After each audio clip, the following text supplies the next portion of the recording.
Bluff City Media presents The Anthony Sain Show with your host, Anthony Sain. Now, let's get to the show.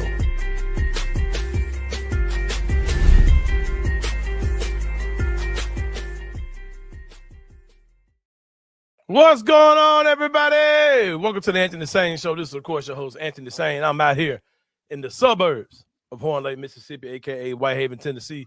My guy, Kenny, is in the safest part of Memphis, Tennessee, due to the dopest, most elite neighbors group of neighborhood watch ever. You might have heard of scarecrows. You got scarebros over there in his neighborhood. I'm really trying hard to not be on my Joe Mullinax today, man. You were super zoomed in at first, bro. I don't know what you had going on. I'm so far away from the computer right now. It's ridiculous. I don't know what's going on with my camera, but if I get up normal like I normally am, I'm way up here, man. It's crazy. Yeah, bro, you over there tripping. I'm coming ill prepared. You guys are watching a pre-recorded episode of the show. I'm not used to doing the show this early in the morning. I'm over popping a BC as we speak, man. I had a rough night's sleep last night, man. Yeah. Me and Julia had an in-depth conversation around 4:44 on our Jay-Z shit. Oh yeah, we was talking about this morning, man. But just couldn't sleep last night, man. Sometimes y'all might can tell me what this is. I know I have anxiety, but I don't know if this is anxiety or just like indigestion or what, man. But it's like sometimes I have situations where I'll be asleep, but I'm not really sure if I've been asleep or not. I feel like I'm kind of in a state where I may have just been laying in the bed, not doing nothing for a long time. And it's a weird feeling, bro. It's just it's not a good feeling at all. But it hits me sometimes in the middle of the night. Like one of the things I've realized as we start to get older, Anthony, because we're both in our middle 40s now, is like back in the day, like in our early 20s, all you had to do is just lay down and you'd go to sleep and probably sleep pretty well. Now you have to prepare. Everything has to be, the weather has to be aligned properly. The temperature in the room, my feet have to be out from underneath the covers. Yep. Everything has to be perfect. Be right. To have a good night's sleep now.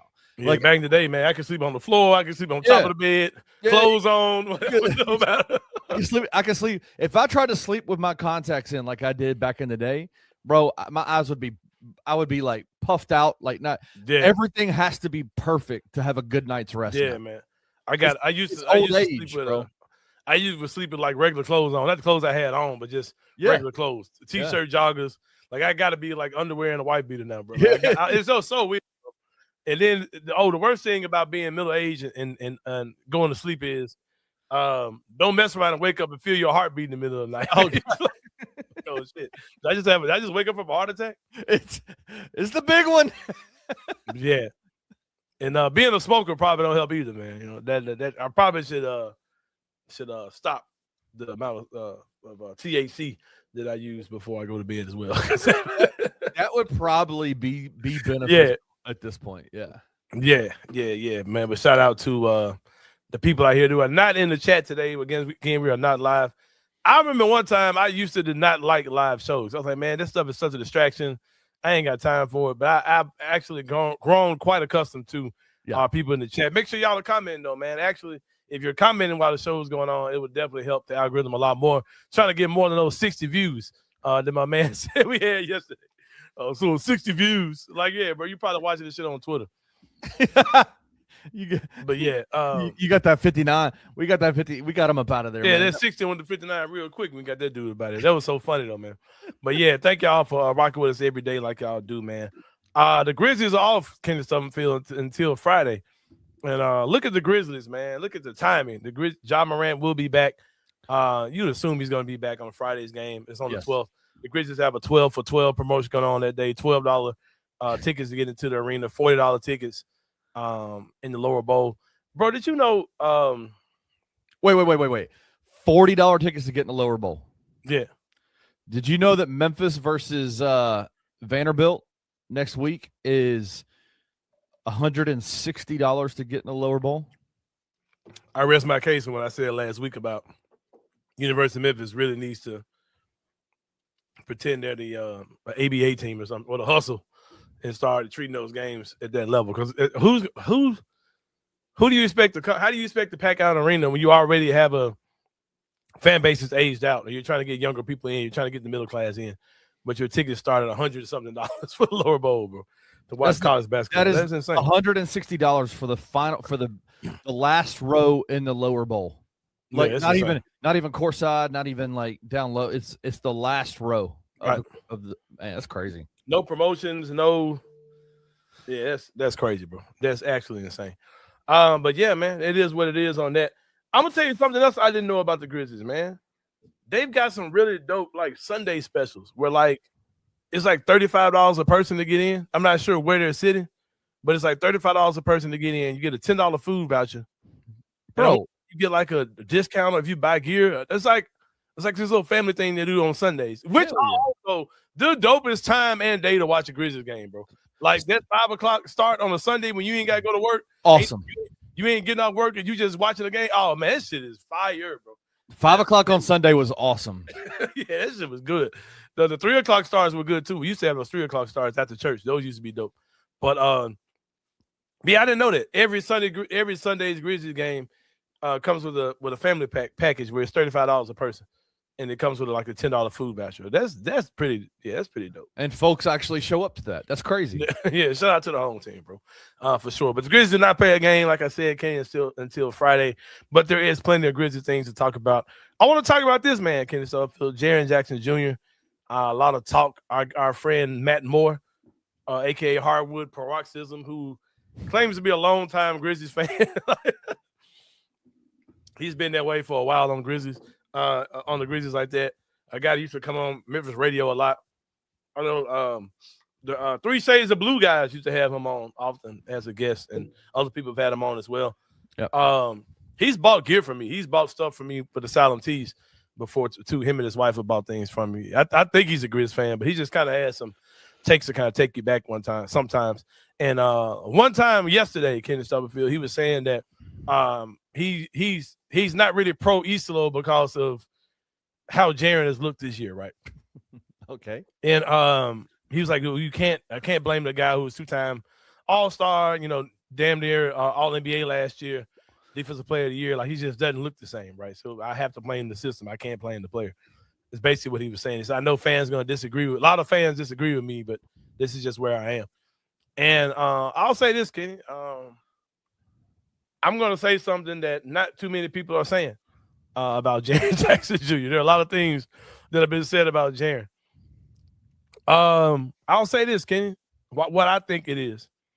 I don't particularly think that it's scheme. I don't think it's totally effort. I think effort is a lot of it. I don't even think it's heart. I think there's a physical issue with Jaren Jackson Jr. as to why he is not working in his system. Jaren Jackson Jr. is slow. I'm okay with saying that, bro. And when I say slow, I don't mean like he's mentally challenged. I mean he's physically a slow dude. If you watch Jaren on the court, man, his running gait is horrible. His stride is really bad. It's always been that case, bro. Jaren has always looked like a deer trying to run on 2 legs. Like they call that a good thing, right? On ice. Looks like a baby deer. He looks like a baby deer trying to walk for the first time. Looks like a baby giraffe. A baby giraffe on ice. Yeah, exactly. That's Jaren's gait is ass. Like he runs very badly, right? And in this high-paced offense, a lot of what the Grizzlies are doing, but people say high pace, it's not that they're getting out and they're just running fast break, which they do. They are doing more of that now. But in this offense, you have to make quick decisions, bro. You have to be assertive of what you're doing. You can't really think about what you're doing. You have to get the ball and either attack, give the ball up, or do something. You can't just kind of like take your time, dribble around, measure things up. Like you have to make a quick action in this offense. And I think that is something that Jaren is really struggling with. Yes. And for the people who are saying that Jaren doesn't have the ball in his hands, like y'all are just full of crap. I've watched plenty of clips with Jaren having the ball in his hands and just doing goofball stuff. He's laid on the ground like a roach upside down on his back, right? With the ball going the other way. I've seen that a lot of times with Jaren, and just not being assertive with his turnovers, with his ball handling, which is leading the turnovers. These are all things that I think over time he can adapt with. And one of those things is just being more assertive. And when you have the ball saying, all right, that's when you have a conversation with these dudes, either at practice or group text or whatever, and say, hey, when I get the ball, fuck that system y'all running. I'm doing Jaren type shit. I'm doing what gets me buckets, right? So you know where to go. You know where to go. You know where to go. Get y'all ass out the way, and I'm about to go do Jaren stuff. That's one thing he can easily do, even in his offense, right? And that's the thing where Islo will be pissed, whatever. But that's and through certain moments of the game, Jaren should be able to call 8 and go do his thing. Like, if you're crazy if you think that all these superstars in the league are doing exactly what their coaches want them to do every play of the game. Jaren can pick his spots and go do Jaren shit whenever he wants to do Jaren shit. What we about to say, bro? I don't think he's good enough to do that. I don't think he's got it here to do that, man. Like, you know what I mean? Like, I think that's the easy solution. It is an easy solution, but it leads to a lot of turnovers. It leads to bad shots. It leads to a breakdown of spacing. It leads to a lot of things. Yeah. I think he needs to actually learn how to run a system, like work within the system. He's not John Morant. If Santi can do what he did the other night in his system, Cedric Cowell can score in this system. God bless him. Cam Spencer can score in this system, right? Like, don't tell me that Jaren can't do his thing. If Jock Landale is a 10-point per game scorer, don't tell me Jaren can't go off in this system, man. He can, bro. He 100% can. But he's not a part of it. He's not a part of it. When he's out there, it's like 4 guys are running a system, and Jaren's just out there doing this. Like, honestly. If somebody said that Jaren's being a good guy, my guy Finn on Twitter said Jaren's just being a leader and a professional and doing as he's told and not bucket the system. Like, bro, that's not a good thing, bro. He's not a star there, man. Don't call him a star if he's just out there falling into place. Like, because people say things like, well, this system, it caters to role players and not stars. Okay, well, Jaren's fitting right in with role players. Yeah. Go be a star then. Yeah. Stop fitting in with them and go be a star. Like, go be a star, bro. Because I expect that when Ja comes back, Ja is going to go absolutely crazy. I think Ja has watched his offense and he's found out how he can score in his offense. And he's going to use Zach Edey. He's going to get Zach Edey going. And Ja's going to look like a totally different dude when he comes back. I predict that to happen. And Jaren could very well do the same thing, man. Like, there's so many excuses for him. And I'm really just kind of over it. And I said that to say this, Kenny Stubblefield. Jaren got paid this summer. Yep. He got paid this summer for sure, Kenny Stubblefield. And with that being said, there are certain things that come with that. People have expectations for him. And everything about Jaren is they're going to talk about how much money he makes, per year, right? I'll challenge everybody who's watching the show before you make your statements to go look at NBA rosters and NBA payroll. There are a lot of guys in the NBA that make more money than you think, and a lot of guys that make less than what you think. And I said all that to say that NBA salary and NBA pecking order don't always line up. Well, they shouldn't always line up, right? You got guys who, just for example, out in New York, right? The best player on that team is Jalen Brunson. He's not the highest paid player. Karl Anthony Towns makes more than him. OG Anunoby makes more than him. I think Brunson may be third. In Minnesota, I might not be accurate with this anymore, but Rudy Gobert makes a ton of money. I think he makes more than Ant. I don't think Ant has got his latest contract, but he makes a ton of money. Kristaps Porzingis makes more than Jalen Johnson in Atlanta. Wemby is like the 6th highest paid player in San Antonio because of the contracts, because of the contract situation, right? There are a lot of situations where guys they're making more money than guys, but that's not the pecking order of the team. It's not. And here in Memphis, it's always kind of been that way. Yeah, where the best players have always made the most money, or at least been in that range. But it doesn't have to be that way. Like that's not the way that the NBA particularly has to work. SGA makes the most money on the Thunder, and Isaiah Hartenstein's number 2. Like, none of the other guys who are key players in that team are behind SGA. They're nowhere close to him. Yep. And SGA just got paid. I want to say Hartenstein might have been making more than SGA last year. SGA is by far the highest paid player on their team now. No, yeah, I'm saying I think last year before, he just got that deal this year. Right. I want to say last year Hartenstein might have been making more than him. But I asked this, Kenny Stubblefield. Jaren's on a max deal. He's not on a big max deal. He's like barely a max player, if I'm not mistaken. Is it the worst thing in the world if the Grizzlies just say, okay, Jaren, you just give us what you give us, bro? Like you go focus on defense. If we call an ISO play, you do that. If you have games where you have good games, you have games where you're ass, whatever. But we're going to focus on Ja Morant being the scorer, Zach Edey being the scorer, and increasing Cedric Cowell's role. And at that point, Jaren, you just got to give us what you give us or whatever. I'm not against that, bro, because I'm tired of the debates. I'm tired of, like, down excuse me, I'm tired of downplaying wins because Jaren didn't have a good game and pretending like I'm not excited. Like I don't care, bro. Like I'm at the point where I just don't have the mental capacity. I don't have the mental bandwidth to deal with whether Jaren was good or not. Like if we're winning games, I don't really care, bro. And it's like you don't care how it gets done, right? Just one game. And I see that a lot in the fan base right now where people are knocking Isolo or they're knocking this and they're knocking that. And I'm like, bro. And I said this wrong yesterday. I'm surprised that you and nobody else didn't stop me. We ain't won 6 out of 8, bro. We won 7 out of 9. we won 7 out of our last 9 games. Oh, that's man. right. Like, You're right. Yeah. I don't care, bro. Like, and if Jaren's gonna join the party, if Ja is gonna join the party, that's on them, man. If they don't, they're playing good basketball right now. You've got 2 foundational pieces in Zach Edey and Cedric Coward that have emerged on this team. Jalen Wells is looking like a hell of a role player. Cam Spencer is looking like a hell of a role player. What else more can you ask for, man, if you're a young team or just any NBA team going forward? Like I said, and Jaren may not be a fit in what they're trying to do, but I'm not going to look at that and say, well, there's something wrong with the system. Because we ain't never won nothing, even when Jaren was good.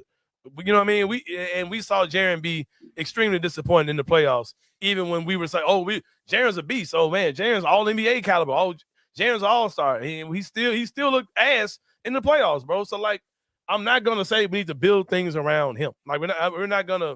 I'm not there, and y'all know I'm a Jaren fan, bro. So you know if I'm saying this, it's got to be real. Like I'm not saying this just to be counter to what some people are saying or what some people may think or go against national media. It's not that type of thing at all. But I'm just at the point where it's like, man, I like what they're doing. I think what they're doing can work, and I think when you get more and more talented players on this team, it'll work even more. When you get guys back, it's going to work. The fact that we can have a debate about what do you do with Ty Jerome and Cam Spencer when Ty Jerome comes back, I think those are good things, man. Those are good things, good problems to have. Yeah, we don't have time to mess around with Jaren. We're in a good spot. We're in a good spot with this roster because we're able to have the conversation of you've been without Ja Morant for a while. Jaren hasn't been playing great, and we're still the Grizzlies are still 7 out of their last 9 wins. Mm-hmm. And I guess my only response to it is the NBA is such that like there's remedies for problems if you think it's a problem. Like if you don't think Jaren Jackson Jr. is a part of what you're doing moving forward, well then you have the remedy of getting him out of here, right? Like of moving on, of trading him. That's why they make him available. He will have a market. That's why they signed him to the way that they did. If you don't think he's good enough to if you're like, well, we're not going to pay him again the level of contract that he's making, well then you've got him for however many years, 5-year extension. Mm-hmm. And thankfully in that time period now you have Zach Edey, Cedric Coward, and Ja Morant still on this team with a lot of emerging guys also alongside them. Yeah. It's not like you have to. I don't think the Grizzlies' success is going to rise and fall on Jaren Jackson Jr. No. But they also have a ton of time to be able to say, like, we need to figure this out. Like, we need to figure this out with Jaren. We got to figure because to me, it's not even about it's not even about the what he can do out there on the court. I think he's a supremely talented player. Yeah, for sure. You've just got to get him mentally in the spot where he's working within the system and not playing so, I guess, randomly. It's just so random. Everything is really random with him right now. And we talked about this, in the green room before we started the show. His points per game. Let me see where he is points per game. Let me get an exact number. It's like 17 point something. 17. Yeah, he's averaging exactly 17 points a game this year. I'm gonna look up Memphis Grizzlies history because I know a lot of seasons where our leading scorer was scoring 17 points a game. Like that's wild. Wild. Yeah. That's wild that he's. We're talking about him like he's not doing anything, and he's averaging 17 points a game now. Yeah, which is off his average. He's always been around a 16, 17 point per game score. Right. Other than a couple years ago when he got into the 1920s. You know what I mean? Yeah. Let me see. I'm not trying to say he's playing well. Jaren is not playing well, but he's still productive to a certain degree. Pau Gasol only averaged 18.8 in his career here.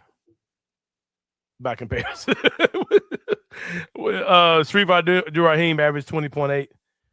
Mike Conley on average 15. That don't really count. But y'all get the point, man. Like he's having a down year. but still managing to be productive. Let me see. Wow. Let me see.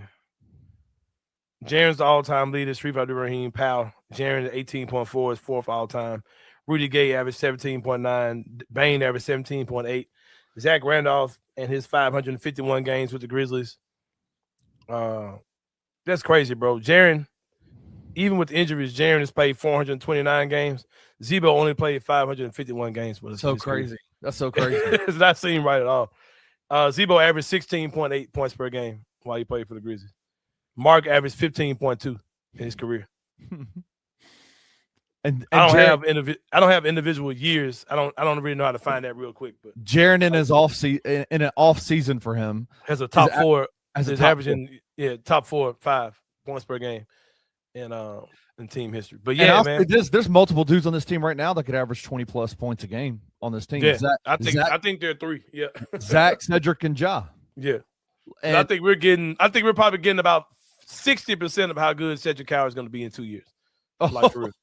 I think he's going to be really freaking good, man. Because you got to think he made a 3-pointer in 2 weeks. So shit, you know what I mean? So yeah. But I ain't mad. I want to bring up another interesting stat, Kenny Stubblefield. I talked last week about how while we had to sign Jaren to the amount we signed him to last summer, right? And I said because of if you hadn't signed him, you would have took the chance of him coming in this year and being all NBA. Like I talked about that, right? Right. Of course, to be all NBA or the minimum for any NBA awards, you have to play 65 games, right? Yeah. Our good friend Andy Bailey of Bleacher Report said, I don't really know the math he's using on this because some guys, he said these are guys he said that are on pace to not make the 65 game threshold. You have not seen this tweet, right? No. All right. I'm gonna give you a list of guys right now today. Wait. Okay, go back. To not make the 65 game threshold. These are guys based on the amount of games they've already missed. Not saying that they already don't qualify, but if they keep that pace up, if they keep missing games that they're missing, they won't make the 65. Okay. All right. Now that's kind of how do you do the math on it? Because you got guys who may never get hurt again. You got guys who like you got guys who are playing now who are you saying they're gonna get hurt again or what? You know what I mean? So right. All right. Luka Doncic currently is on pace not to make 65. Definitely an all-NBA player. There's your MVP. You're right, league MVP. Giannis Antetokounmpo is on pace not to hit 65. I remember, bro, you're talking about 65 out of 82. That's not, you got 5 gets you to 70. 72. You're talking about 17 games you can miss. Yeah, you're going to miss 17 games. Giannis, not on pace to do it. Wemby, not on pace to do it. Steph Curry, not on pace to do it. Jalen Williams, I think, is already missed. I think he ain't missed 17 games. He's on pace. He was on pace not to do it. He can't miss many more games. Anthony Davis, definitely not going to do it. I think he's already missed 17 games, if I'm not mistaken. Yeah. DeMontis Sabonis, on pace not to do it. LeBron James, on pace not to do it. Paolo, De'Aaron Fox, Joel Embiid, Zion. We're getting into the weeds a little bit now. Trae Young, Tyler Hero, Jared Allen, LaMelo, Kawhi Leonard, John Morant, Darius Garland, Jason Tatum, Tyrese Halliburton. All those guys are on pace not to hit 65 points a game. So I'll take. Let's say Jaren has the year everybody wants him to have, but you didn't pay him last year. He's gonna be Supermax, bro, because he was gonna be all NBA. Wow.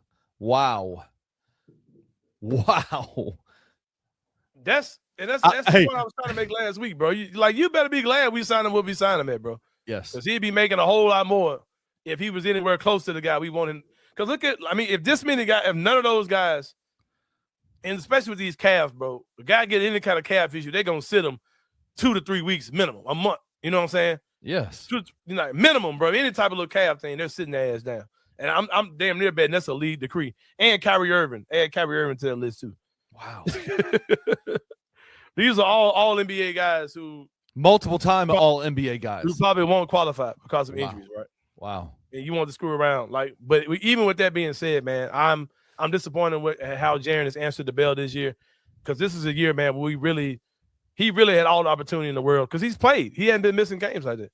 So you're telling me there's a good shot Jaren could absolutely be in those end of year award opportunities then. If the right? Grizzlies make the playoffs and Jaren gets his points above 20 and he's like back looking like normal Jaren, he could mess around and be all NBA. Yes. and if he had did that and they signed him last year, he would have got he'd get Supermax. Yeah. Hell yeah. Shout out to Zach Kleiman, man. Way to get that done. Because and I said that you're saying that because the most likely thing to happen is that Jaren does get his shit together. Like he's not. Yes, he's a great player. What are we talking about? He's not a guy who scores 7 one game and 5 the next. And he'll find a way to get going. So, but until then, man, I don't mind if the pecking order changes while he gets his shit together. Just let him figure it out, bro. That's where I'm at. Well, now I know why you gave me FanDuel numbers that you gave me because postseason awards. I mean, look at this Defensive Player of the Year awards. Look at the top 5. Chet Holmgren, Victor Wembanyama, Evan Mobley, Bam Adebayo, Amen Thompson are all Defensive Player of the Award leaders. Right now, one of those guys has already missed a lot of games. One of those guys is probably not going to be in that list, right? Victor's that rule is so stupid too, bro. That rule should not exist. Like that should be up to the discretion of the voters because they're going to put that stuff into consideration anyway. But to tell me I can't vote for a guy just because he's missed 18 games is nuts, bro. Like that's that. And they did all this because they hated Joel Embiid because Joel Embiid was winning awards and barely playing. Right. And because you hated him, you fucked up the whole league. And you're getting guys that are going to qualify for Supermaxes and getting all league awards just because they were healthy. And it's just not how that works, bro, at all. Is that why everybody hates Chris Paul? Because under his watch as the president of the Players Association? Probably one of them. Because that was what's the name? McCollum. Oh, CJ. Well, how does the Players Association let that happen? Put that rule in place? Like, is it because they were so upset about the load management idea? Like they didn't like the load management stuff that they were like trying to push back? I don't understand. I don't think the players had nothing to do with this. I mean, that shit crazy. That's a crazy rule, man. That's a lot of money, man. That's a lot of money. Fucking up a lot of shit. Yeah. Because now, even when Jaren was at his peak, he wasn't top 15 player in the league. You know what I mean? Like it shouldn't be based on that, bro. Like it should be up to the voters' discretion because they'll use that as a criteria anyway. But look at, like you said, Wemby could very well be affected by that. Chet Holmgren is a guy who's had injury issues in the past. Right. It's all just a stupid rule. It's a stupid rule that just doesn't make any sense. Well, right now FanDuel has Zach Edey at plus 15,000 for Defensive Player of the Year, and I think Jaren's at plus 75,000. They said his defensive numbers. They said Edey's defensive numbers are off the damn charts right now. Off the damn charts. Edey's putting himself into a lot of different conversations in the last few games with the games he's been playing. Yeah, for sure. For sure. I cannot wait until Friday, bro. I got 3 more sleeps. No, I got 2 more sleeps, bro. No, tonight, Wednesday night. I got 3 more sleeps until this game day, man, for sure. 12-12. 12 comes back on 12-12 with the 12. Yes, it's going down. It's going down. And you guys might be losing sleep because you got pests and rodents going on in your house, man. Like I was talking about yesterday with my beautiful wife, man. Was always hearing shit. That's why I had a time where I stopped coming over here, Kenny. This before I moved in. I stopped coming over here, man, because I got tired of Julia waking me up talking about hearing something. Yeah, so I was like, all right, man. So now that I'm here, Kenny, stuff, we've been taking care of that, man. I had to call my good friends at Grade A Pets, man. My guy, Reggie Freeman Alexander, came out, took care of that, Kenny. Let's go. Got 20 years of experience in the pest and rodent control industry. He's a homegrown businessman, born and raised Memphian, committed to excellence by applying human and pet-friendly products in a way that are safe and highly efficient to meet your pest control needs. If pest control is a problem, let Grade A help you solve the test, help you pass the test, man. It's my guy, Reggie Freeman Alexander. Give him a call, 901-628-4867. Shoot them an email, gradeapservices@gmail.com. They are the best in the business. I love their products, man. They have the dopest sticky traps I've ever seen. It ain't the joints you get at Home Depot. They're huge. They smell like peanut butter. Be tearing these animals' ass up, bro. They get them up out of there. And also, I meant to say this, man. My guy, what's the name, was talking about how when the mice get stuck on the trap, the sticky trap, how they're still alive and they're still moving. Now with these, they get them out of there because the sticky trap has a poison aspect to it. So when it gets on the mice, it kills them. You don't have the wiggly jiggly rodents on the trap at all. I didn't even think about that yesterday. But it's not. It's safe for us though, right? Like yeah, it's cool for us.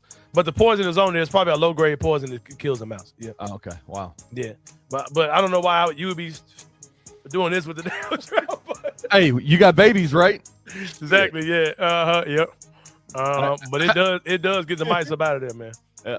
But yeah. So give them a call, man. 901-628-4867. Shoot them an email at gradeapservices@gmail.com. They are the best grade A pets. We're about to take a break in the Stufffield. When we come back, it's going to be more of the Anthony Sain Show. We'll see you guys in a minute.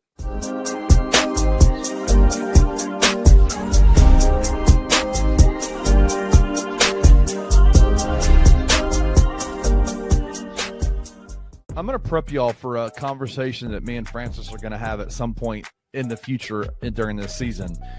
Is Penny one of the best big man coaches in the game in college basketball?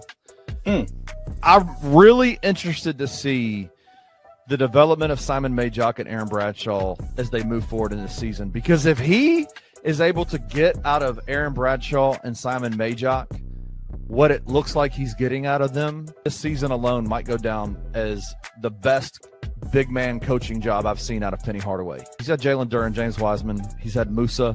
He's had Precious Achua. He's had Dane Danger, guys that are supremely talented, and he's used them well. But if he's able to develop Simon Jordan Brown. Well, I'm just kidding. Just kidding. If he's able to develop Simon Majock and Aaron Bradshaw into serviceable big men in the college game, holy crap, bro. Tune in to Tigers Live with Francis Carlotta, live after every Memphis Tiger basketball game on the Bluff City Media YouTube channel.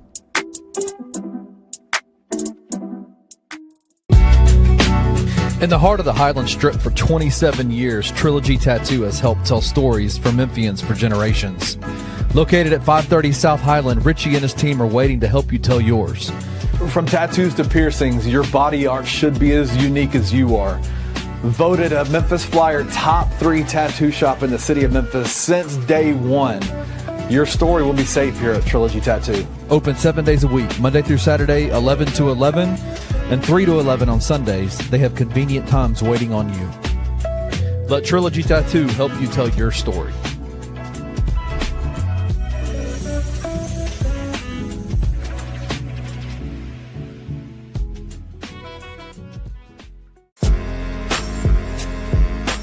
In Memphis, we know a thing or two about resilience.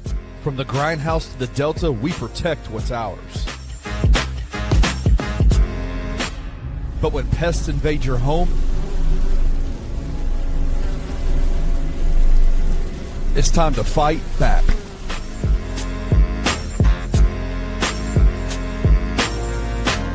Grade A Pest knows how to handle what crawls, flies, and bites.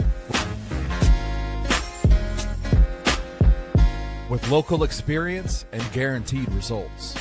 I'm Reggie with Grade A Pest Control. We service the Memphis metro area. That also includes DeSoto and Fayette County as well. Grade A Pest has the entire Mid-South covered. So if bugs and pests put you to the test, let Grade A solve your problem.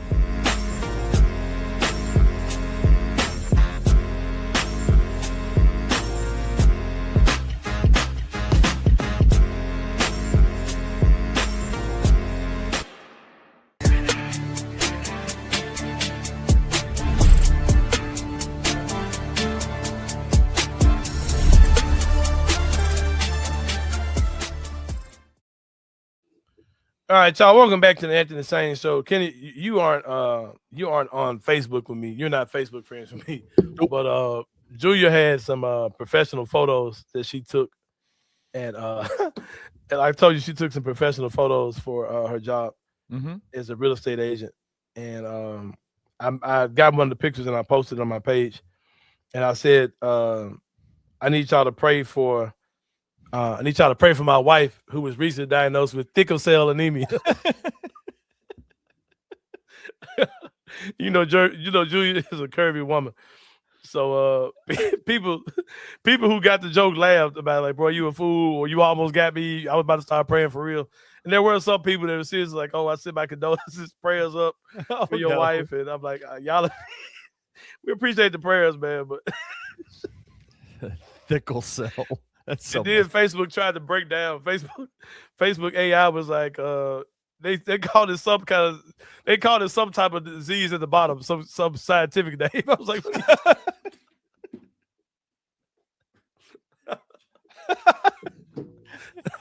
Julia's like, oh man, she's like, who did I marry? Yeah, she know it ain't no saving me, man, at all. Ain't no saving me at all, man. But yeah, I love my wife to death, man. She might have to go get thicker cell tattooed against across her arm or something, man. But if she does, she needs to get that done at Trilogy Tattoos, man. The best in the business, bro. 27 years in the game. Award-winning tattoo artists, award-winning piercers, man. They're open from 11 to 11, right before lunch. And I'm gonna say it's on the arrival lunch. They happen at 11 o'clock at night, but I ain't gonna do it. I'm gonna keep it PG. Keep it G-rated, man, for the good people at Trilogy Tattoos. Go check them out there on the Highland Strip. My guy Richie Jarvis been in the game for a minute, man. Award-winning tattoo artist, award-winning piercers as well, man. You can make an appointment on the website, or you can just pull up. They'll take care of you, make you feel at home. Super inviting place, super comfortable environment at Trilogy Tattoos. Every tattoo in your body has a story, man. My wife, like I said, is a thicker cell anemia survivor. She got the trait and full-blown anemia, bro. So she may want to get I don't know, a tattoo of a peach or something on her. I wouldn't say a survivor. I think she's a thriver, bro. Yeah. So, oh shit. Hey man, hold on, man. I like that a little bit too much, bro. It's like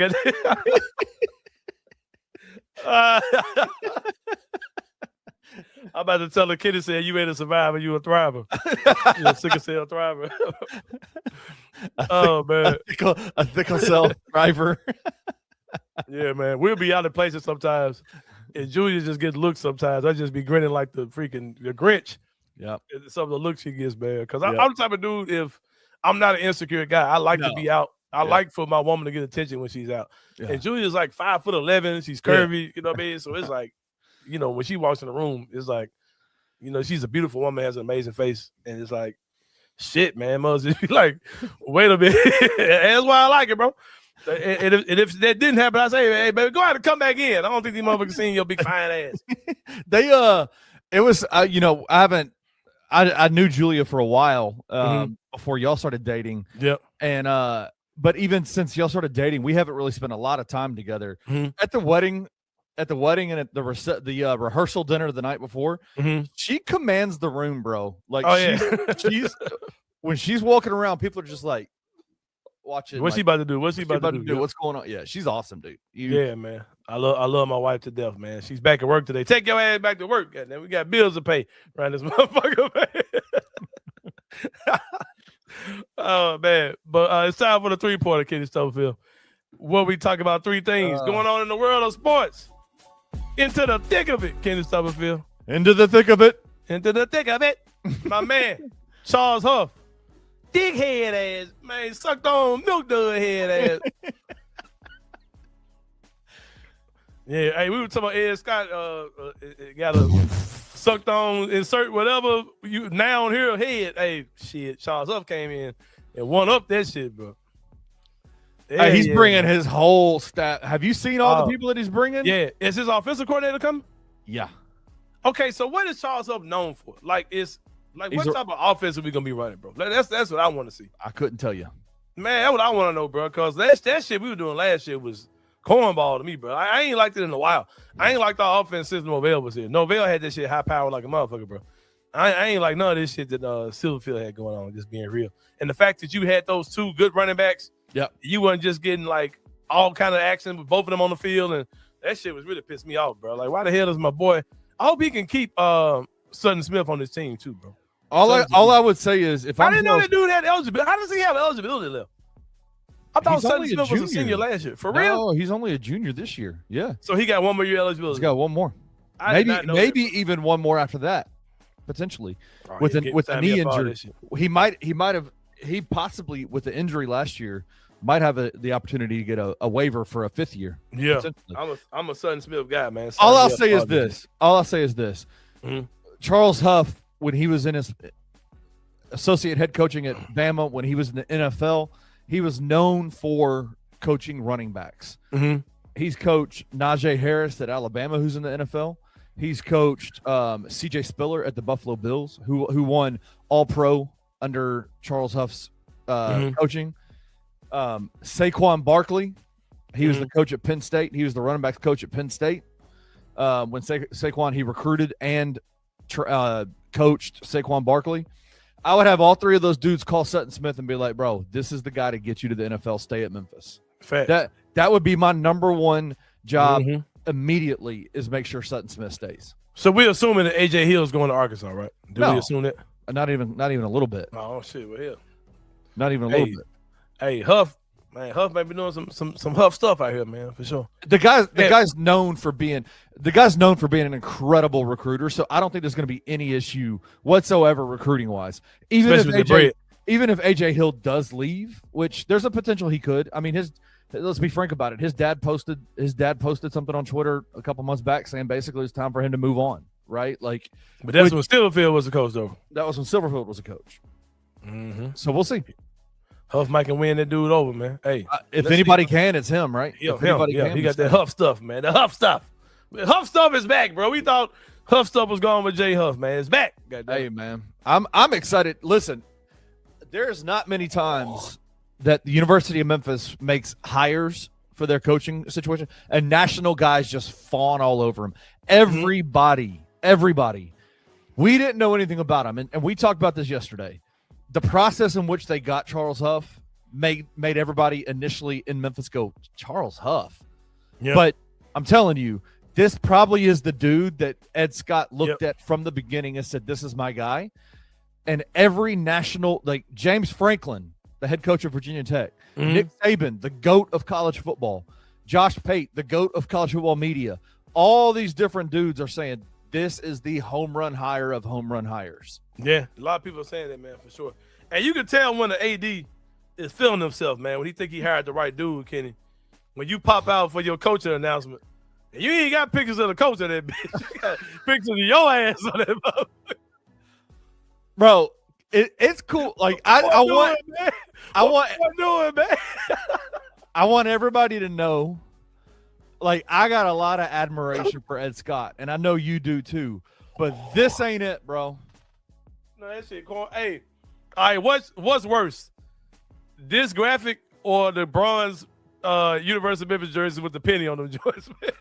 This graphic is by far worse. Those bronze penny jerseys are fire. I don't know why you don't like those jerseys. Bro, that's the most feeling yourself. Well, they look cheap, first of all. That's the most I'm feeling myself. Like, what coach in college basketball has a uniform dedicated to himself? Exactly. Penny Hardaway, 1 of 1. What are you talking about? My basketball god, basketball Jesus. Penny you know that, bro. He might as well just go and put the full 1 cent logo on the bitches. They are on there. If anybody can do it, it's Penny Hardaway. Yeah, they're on there. Yes, they are. The logo is not on our jerseys, bro. Dead ass, they are. The 1 cent logo's on everything they do. It ain't on their jerseys. Yes, it is. So pull up a screenshot over the break and show me this shit. Pull it up. Anyway, we gotta talk about Ed Scott, bro. Hey, first of all, that top picture AI as hell, bro. Like, the filter of Photoshop got the man looking like a naked turd, an albino turd. First of all, man looking like an albino Ninja Turtle. First of all, on the first picture, then you can just tell, man, the man came with I'm gonna come with the golf shirt on y'all head. I'm gonna hit y'all bitches with the dry fit in this motherfucker, man. I'm gonna come with the, you know what I'm saying, the white shirt with the blue blaze on you on you hoe. Man, I'm about to kill him with this bitch. That top picture is clearly AI, right? Like, yeah, bro. That man could have easily just put pounce on that bitch, bro. Like, there's no point of putting his ass on that motherfucker. Like, and who's the dude that he was fist bumping in that bottom picture? I don't know, man. I thought that was kind of like a, yes, we got the touchdown.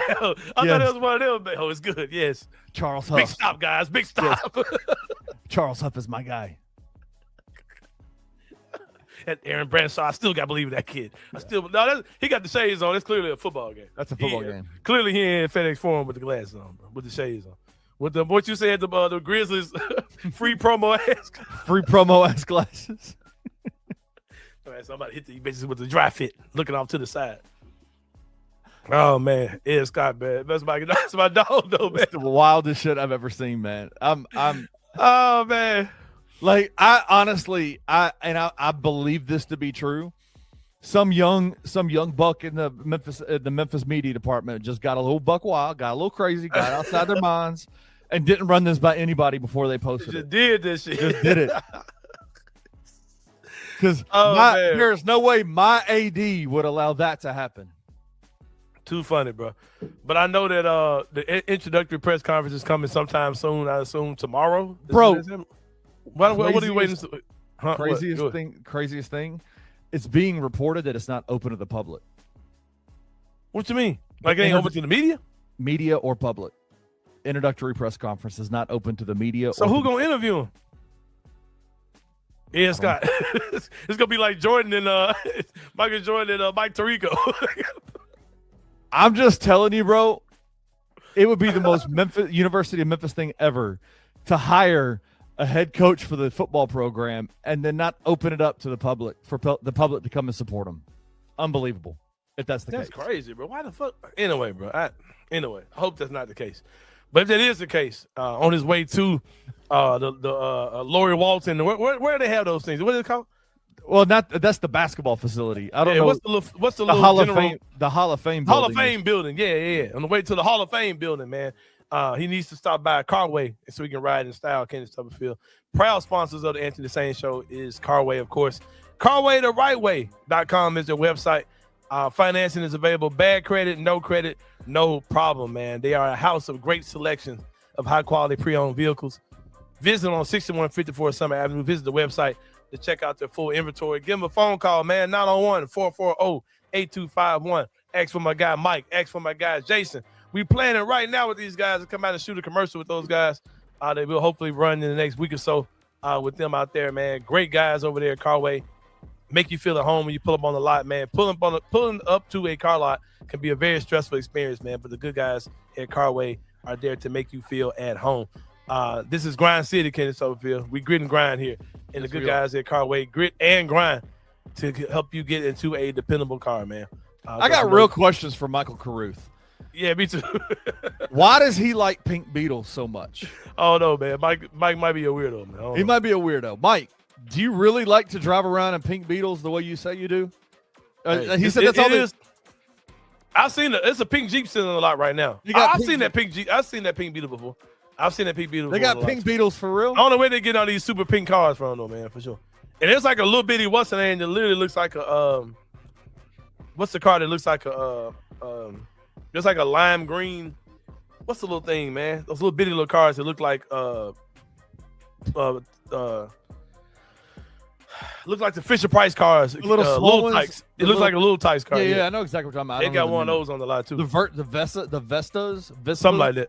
Vespas? Yeah, whatever. They got one. They had one of those on the lot for a long time as well. But yeah, go check them out there at Carway, man. Carway the right way. We got, and if you are a local business owner, man, you want to partner with the Anthony Sain Show. As you can see down below, there's a lot of space for you, man. We're collecting emblems like Thanos. There's a lot of space for you, man. We ain't got to put no subtitles in the lower third, man. It could just be all of our sponsors. Shout out to Carway. Shout out to Trilogy, Trilogy Tattoos. Shout out to Great A Pest, who have all are proud sponsors and partners with the Anthony Sain Show. But yeah, Kenny, man, let's get to it, man. Number 2. Yes, sir. We Penny. got Penny was on his radio show this week, right? Mm-hmm. Talking about roster construction, saying that a lot of problems with the roster is that I had guys committed. I had guys who wanted to come, and I had to turn those commitments down to show loyalty to 2 guys who are not on the team this year, Kenny Stubblefield. One is, doesn't play for anybody. Was not granted another year of eligibility. And that, of course, was I can't think of the kid's name. It's Dane Danger. 30 new kids every year. Dane Danger was one, and the other one plays for Kansas State right now. PJ Haggerty. And PJ Haggerty. So Penny said that's the reason why on the roster. Penny might be the most transparent coach in college sports too. I love that he's so transparent. The way that he talks bad about the current players on his team. I'm like, bro, you could have been like, hey, here's what I would have said. Bro. Here's what I would have said, bro. Here's what I would have said if I'd asked that question. Man, this is my roster. I picked these dudes. Y'all get behind them. These are my guys. Yeah, exactly. Last year's guys chose not to be here. My guys are here. All right. Let's read between the lines. Penny says a lot whenever he starts talking, right? He talks a and he lot. kind of talks too much, right? Yeah. Is one of the people that were committed or coming here, but he didn't recruit them because of loyalty to Dane Danger or Haggerty. Is that my guy Axel that's at Michigan now? Is it one of those guys? Axel Lindenborg. I don't want to hear that. I know for a fact Axel wanted to be in Memphis this year. He was talking to the cheerleaders and was like, I'll see y'all in class next week. Oh, man. Hey, that's a player shit right there. Damn. The man said it to the cheerleaders for real? Yeah. In the middle of a game, I was sitting right there underneath the baseline. I heard him say, I'll see y'all in class next week. Damn. Yeah, Penny should have. Hey, burn the hand, rub two in the bush, 1 cent. That's all I got to say. The Tigers are getting ready to play Louisville next, if I'm not mistaken. Is that this week or is it next Yeah, game? they got Louisville on Saturday. That's the next game. They don't play any time between. Okay. Yeah, they're off for a week. Bro, imagine like playing college basketball. Your game's like a week apart, like a fucking football game. And then doing that. And then go to the NBA. You're playing 3 or 4 of them. And you're playing against Kawhi Leonard and all these dudes. They get blown off by Kawhi, man. Oh, yeah, I got you, little bro. I got you. Having to guard Donovan Mitchell. Yeah. And then the very next night having to guard Kawhi Leonard. Jesus exactly, Christ. bro. This shit crazy. But yeah, man. So what a rivalry, man. What taking me back thinking about as being a little kid, how much I hated the Louisville Cardinals and really had no idea why. Like I was because your dad did. Trained to hate Louisville, right? Because your dad did. That's why. Yeah, trained to hate Louisville, man. And then we got a little older. They had the Francisco Garcias of the world. Yep. We hated them too. Then Cincinnati came around. Kenyon Martin's ugly ass. Yeah. Kenyon Martin used to look like a literal monster in college, man. That man used to look so old playing college basketball. He was so scary in college. Yeah, that dude just had his whole physique. I mean, his whole aesthetic was scary as shit, bro. Kenyon Martin used to look terrifying in college. But yeah, it was another dude that used to look like that too, man. A Louisville guy, no, Arkansas guy. Corliss Williamson used to be scary as shit. Yes, college, man. Anthony Mason, them dudes used to look terrifying in college, bro. But yeah, number 3, Kenny Stubblefield. Your guy, man, Desmond Bane. Oh man, this was dope, man. Desmond Bane was acting the fool the other day, throwing the ball at OG Anunoby, but he did a dope interview with my guys with the Pivot Podcast. Y'all know this, my dogs over there, man. I love that show. Desmond Bane was on there, and he talked about 2 things that I thought really were awesome, man. He talked about because I thought that Desmond Bane was raised by his grandparents. I knew that. But the guys on the Pivot said that Desmond Bane was raised by his great-grandparents, which is rare to even have your great-grandparents in his life. And he talked about his mom being young and 18 years old when he was born and immature and wasn't ready to be a mom, but did the best she could. But he didn't explain why it skipped a generation to the great-grandparents. He didn't get into that too much at all. And he also said that, like he said, man, I was out with my family just doing our thing out on the beach somewhere. He said, man, I just started getting emotional, man. He was like, like this is not supposed to be my life. Like I just remember with my great grandparents, we couldn't do anything. Like there were so many things they wanted to do they couldn't do for me, and I hate that I'm not here to just spoil the hell out of them. He said, man, like I'm appreciative of the life I live, man, because of the way I came up. Yes. And he also said something that was crazy, bro. He was like, he said, I even found out that like my great grandparents, that who I thought was my dad. He said, I never met my biological dad. He said, but the guy that I always thought was my biological dad, he very well may not be my dad. There are reasons why I think he might not even be my biological dad. But regardless, those are still my great grandparents. You know what I mean? Like that's still, still my people. And he said that a guy approached him when he was 13 years old, saying that I'm your dad. I got your name tattooed on my arms. You know, you got other brothers and sisters. And he said he didn't even look into it, man. He just wanted to be with the family he grew up with. He's like, if that's my dad, cool. If not, I've been doing this all this time anyway. And he talked about how he said, man, now that he said at one point in my life, I really want to research who was my dad and do this and DNA tests and all that. He said, now, man, I'm married. I'm just trying to pour into my kids and be the best dad I can be for them, man. Shout out to Des. Awesome interview. Of course, he has some awesome things to say about Ja. That's been circulating everywhere. But the stuff about his grandparents is what really drew me in the first minutes of the podcast. Go check that joint out on the Pivot podcast. You know what? You know what's inevitably going to happen. People are going to be like, "Man, we got to get Desmond Bane back on the Grizzlies, man. That's our guy." Hey, right? that's one of those things, man. Like, you know, guys play long careers, man. You never know how things work out down the line, man. I wouldn't be surprised one day, man, if you see Dez and fucking DB back on his team again, like at some point in their career. It happens all the time, bro. Guys move all over the place, man. They move all over the place. Well, for Kenny, man, it's about time we slide about this joint. For Kenny Stubblefield, this is Anthony Sain. We'll see y'all tomorrow. We'll be back live tomorrow, y'all. We'll see y'all tomorrow, man, and we out. Thank you for listening to the Anthony Sain Show. If you enjoyed this episode, leave a rating and a review wherever you download your podcasts. Also, like and subscribe to the Bluff City Media YouTube page. We'll see you back here next time.